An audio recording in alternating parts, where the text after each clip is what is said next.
Let's start with a hard truth most people don't want to hear. If you don't know what your passion is, that's not a problem. It's a clue. It means you haven't lived enough of your own life yet. See, we're sold this fantasy that one day, if we're lucky, we'll just stumble into a career, a calling, or a purpose that feels right. That one morning we'll wake up, crack open our laptop, or step into some meeting, and suddenly, it'll all click. This is it. This is who I am. I've found my thing. But for most people, that moment never comes. And here's why. You don't find your passion. You build it. The reason you feel lost isn't because something's wrong with you. It's because your sense of identity is still under construction. And if you don't know who you are, how could you possibly know what you're meant to care about? Friedrich Nietzsche said, "You must become who you are, not become someone else, not discover some hidden role you're meant to play. Become who you are." That sounds strange until you realise that most people never do. They live their lives from the outside in. They inherit beliefs, preferences, fears from parents, schools, media, friends, and they never paused long enough to ask, do I actually like this? Or was I just told I should? Does this excite me? Or does it just make me feel safe? This is where the passion myth breaks down. If you think passion is something you find, you'll always feel like you're missing something.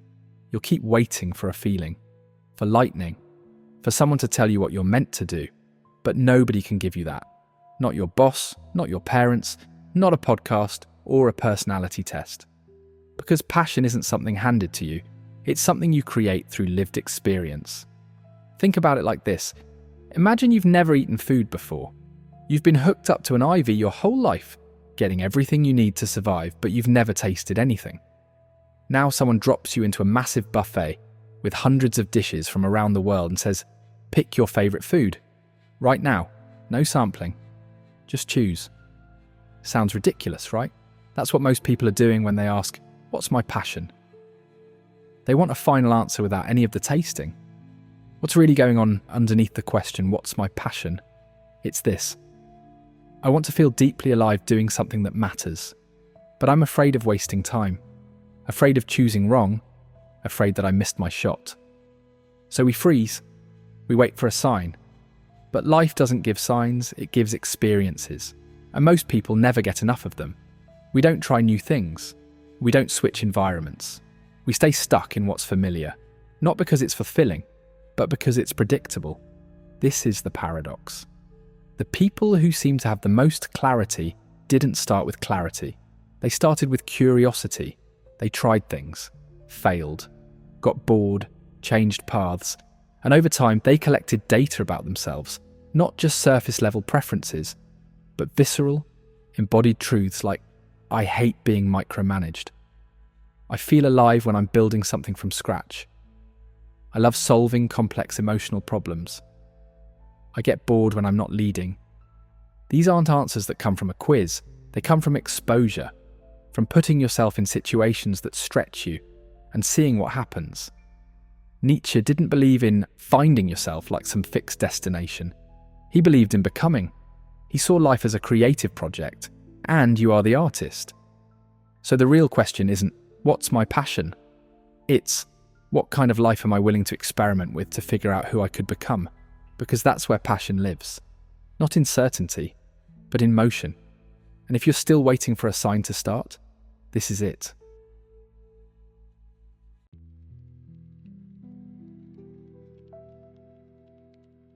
So let's keep going.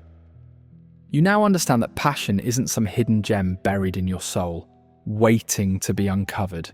It's something forged, and forging means heat, pressure, friction. In other words, struggle.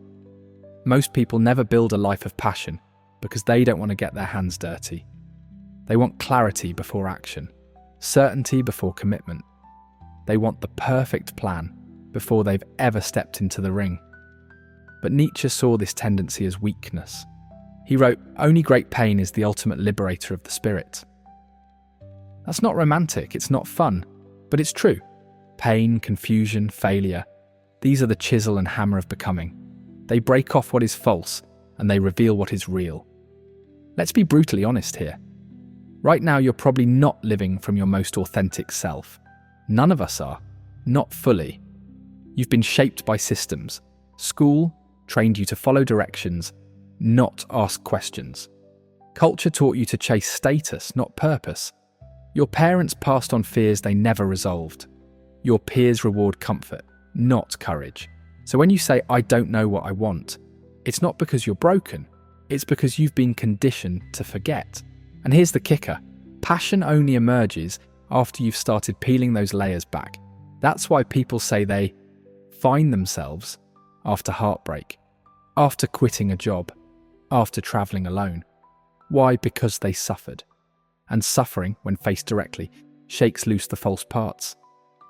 Nietzsche called this the will to power. It's not about dominating others. It's the drive to shape yourself, to assert your uniqueness against the weight of conformity, to say, no, this is not who I am, and I will no longer betray myself to belong. That's power. And it's also the birthplace of real passion, because until you've confronted the lie of who you're not, you won't have the space to discover who you are. Let me make this real for a second. Imagine someone, we'll call him Chris. Chris is an engineer, smart, responsible, makes good money. But every Monday feels like a slow death. He spends most of the day staring at spreadsheets, stuck in a cubicle, counting the minutes until lunch. Now Chris thinks he has a problem. I must be broken. I'm successful, but I feel nothing. But Chris doesn't have a problem. He has data. He's learning what doesn't align with him. Maybe he hates isolation. Maybe he thrives in group settings. Maybe he needs creative input or hates working for giant faceless companies. These aren't failures. These are signals. Most people ignore them. But if Chris is honest, if he uses this dissatisfaction instead of numbing it, he can pivot. Try something smaller. Try something more human. Try something more aligned with who he's becoming. And even if he pivots again in a year, that's not a setback. It's refinement. See, people think clarity comes first, but it comes last. Confusion comes first. Discomfort comes first. Disappointment comes first. And through those, clarity emerges. Not in your head, but in your body. It's felt. It's lived. You'll know something is wrong when your chest tightens walking into the office. You'll know something is right when time disappears while you're doing it. These signals are subtle, but they're sacred. If you numb them, you stay stuck. If you trust them, you evolve. Nietzsche said, become who you are by learning who you are. And that learning doesn't happen in comfort. It happens when you are out of sync with your surroundings, when you realize you're a triangle trying to squeeze into a circle-shaped life. The mistake people make is thinking, if I'm struggling, I must be failing. But the real failure is to stop because you're struggling. The pain is not the problem. The avoidance of pain is. You want to build a passionate life. Then expect to be lost. Expect to question yourself. Expect to outgrow the things you once loved. That's not a crisis. It's growth. And here's what's on the other side of that growth. Work that makes you forget to check the time, conversations that light up your brain, a schedule that reflects your soul, a life that feels like yours. But you don't get that without effort, without risk, without walking into the unknown again and again, and still choosing to trust the process. Because passion isn't granted, it's earned, and it's worth it.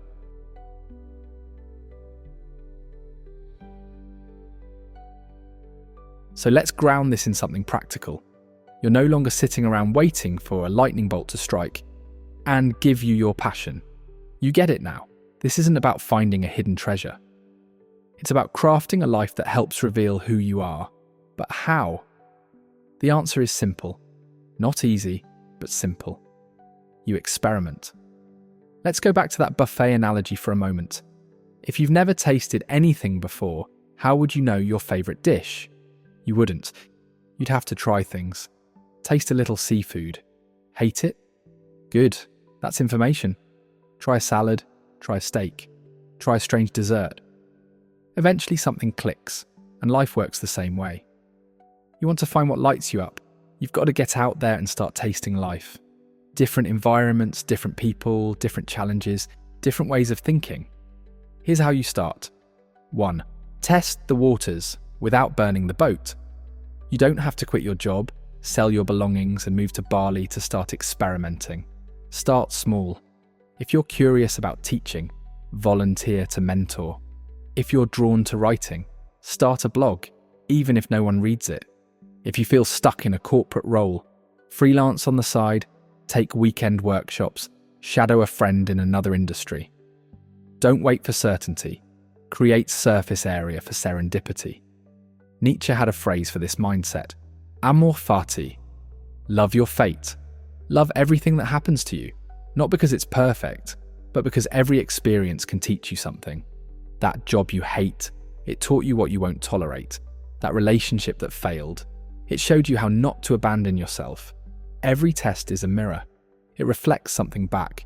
Don't just survive those reflections, study them. 2. Journal. Like a scientist. After every new experience, ask, what energized me? What drained me? What parts of this made me feel alive? What parts made me want to disappear? Was I being myself or performing? What did this reveal about my real values? Don't overthink it. Write like you're reporting back from a field experiment. Because that's what this is. Your life is not a fixed map. It's a lab. Stop trying to be right. Be curious. 3. Borrow other people's data. You don't need to experience everything firsthand. Talk to people. Ask better questions. Instead of asking, do you like your job? Ask, what surprised you when you started? What part of your day do you look forward to? When did you almost quit, and why didn't you? If you had to start over, would you choose this path again? Most people love talking about themselves. You just have to be genuinely curious. And when you hear something that clicks, take note. That click is a breadcrumb. It's part of the trail. 4. Change your environment, change your inputs. Move cities, even temporarily. Take a trip solo. Surround yourself with people who think differently than you. Travel isn't just about seeing new places. It's about seeing yourself in new places. Nietzsche said, "He who cannot obey himself will be commanded." And that's exactly what happens when your environment shapes your desires. You want to know who you are? Get out of the algorithm. Get away from the people who only know the old version of you. Step into silence. Step into the unknown. That's where new data lives. 5. Reclaim the weird stuff you used to love. Remember when you were a kid, you used to get obsessed with things.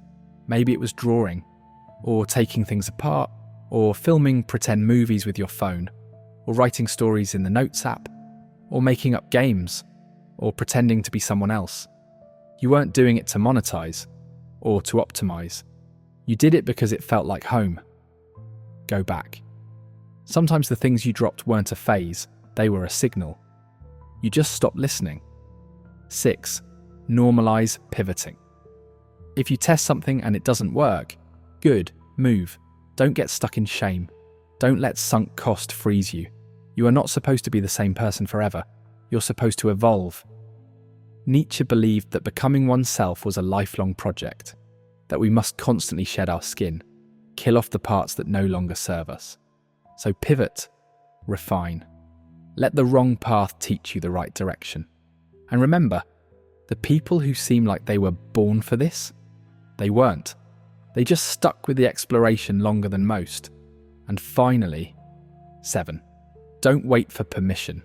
If you're waiting for some magical green light to start, this is it. There is no one coming to anoint you. You anoint yourself by doing, by trying, by caring enough to be bad at something long enough to get good. This is your permission slip, signed by reality, stamped by pain, delivered through curiosity. Your job is to take the step. Passion doesn't arrive. It accumulates. It's built. Slowly, through motion, through mess, through mistakes.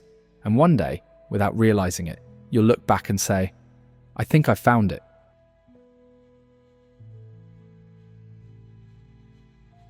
Let's bring this full circle. You've now heard that passion isn't a thing you find. It's not hiding somewhere out there, waiting to be uncovered like a fossil in the dirt. It's something you construct, brick by brick, layer by layer, failure by failure. And that's what most people never tell you. Your passion is a side effect of becoming who you truly are. Friedrich Nietzsche said, He who has a why to live for can bear almost any how. This is what passion really is. Not excitement, not dopamine, not romantic fantasies of doing what you love every single day. Passion is the fuel behind a why, a reason to keep going when life gets heavy, when the feedback isn't coming, when the results aren't clear, when no one's watching. It's the thread that pulls you through chaos, not because it's easy, but because it's yours. If you want to live with passion, you have to be willing to let parts of yourself die. This is what Nietzsche called self-overcoming, the idea that we are not finished products, but projects, and that the truest parts of us are not given. They are earned. You have to break up with old dreams, outgrow outdated values, dismantle beliefs you inherited without question, burn the scripts handed to you by schools, jobs, parents, and culture, because only then can something new be born. It's like climbing a mountain, except the mountain is you, and every step up is a version of yourself that you have to leave behind, not because it was wrong, but because it got you here. And now here is not enough. You need to keep becoming, not because you're unworthy now, but because you're not done yet. Let's talk practically for a second. How do you build yourself? How do you integrate everything you've learned so far?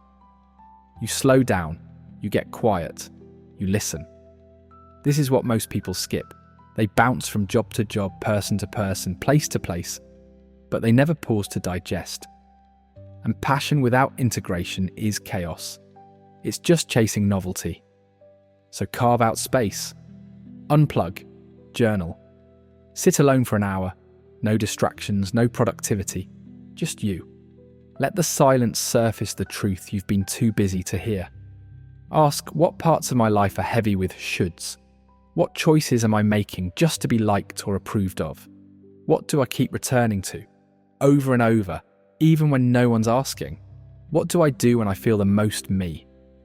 These questions don't always give you answers, but they start movements inside you, tiny tectonic shifts.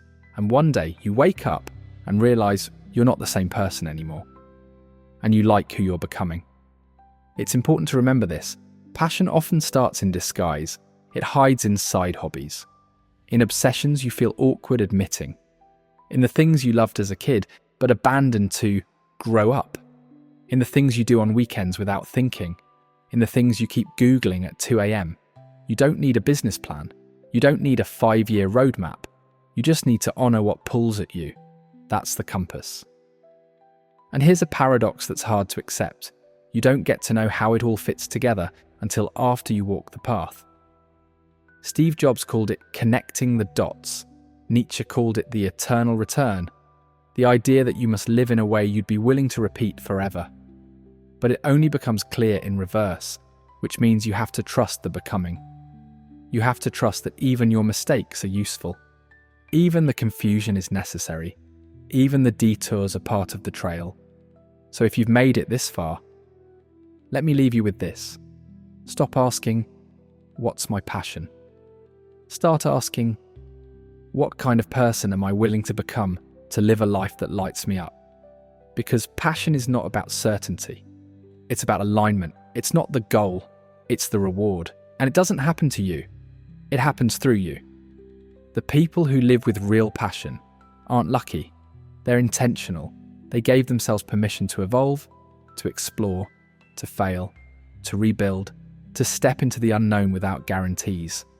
And they kept going, not because they had the answers, but because they were willing to live the questions. You want passion? Then stop waiting. Start becoming. The rest will follow.